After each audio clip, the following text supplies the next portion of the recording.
नमस्कार. देणाऱ्याने देत जावे, घेणाऱ्याने घेत जावे. हिरव्या पिवळ्या मालावरणी हिरवी पिवळी शाळ घ्यावी. सह्याद्रीच्या कड्यांकडून छातीसाठी ढाल घ्यावी. वेड्यापिस्या ढगांकडून वेडेपिसे आकार घ्यावे. रक्तांमधील प्रश्नांसाठी पृथ्वीकडून होकार घ्यावे. उसळलेल्या दर्याकडून पिसाळलेली आयाळ घ्यावी. भरलेल्या भीमेकडून तुकोबांची माळ घ्यावी.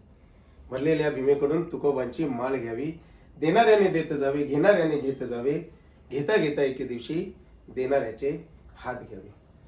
मित्रांनो, आज आपला राजेश दादा याचा वाढदिवस आहे आणि आपण सर्वजण त्याच्या वाढदिवसानिमित्त जमलेलो आहोत.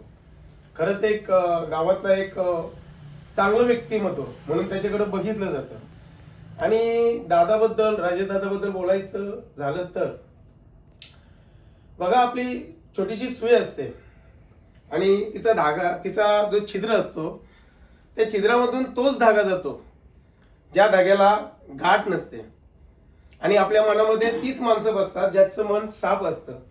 आणि आपल्या राजेश दादाचं मन सुद्धा तसंच त्या सुईच्या धाग्याप्रमाणे की ज्याला गाठ नाही. आणि राजेश दादाचं मन इतकं साफ आहे की त्याच्या मनामध्ये सुद्धा कोणतंही खोट नाहीये.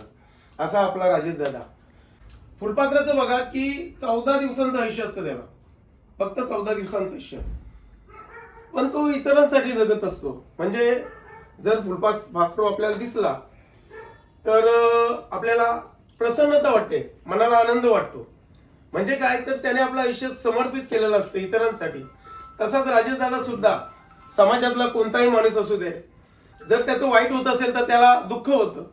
कधी कधी त्याला सांगतो की बाबा असं वाग. आणि खरंच आपल्या गावामध्ये कोणती वाईट गोष्ट घडत असेल तर तो विचार करतो की बाबा नाही, हे गोष्ट घडायला नको. आणि याच्यासाठी तो झटत असतो. एक चांगला माणूस, प्रामाणिक माणूस, दयाळू माणूस. आज त्याचा वाढदिवस. दादा, खरंच वाढदिवसाच्या खूप खूप शुभेच्छा. आणि इथे मी थांबतो. जय हिंद, जय महाराष्ट्र.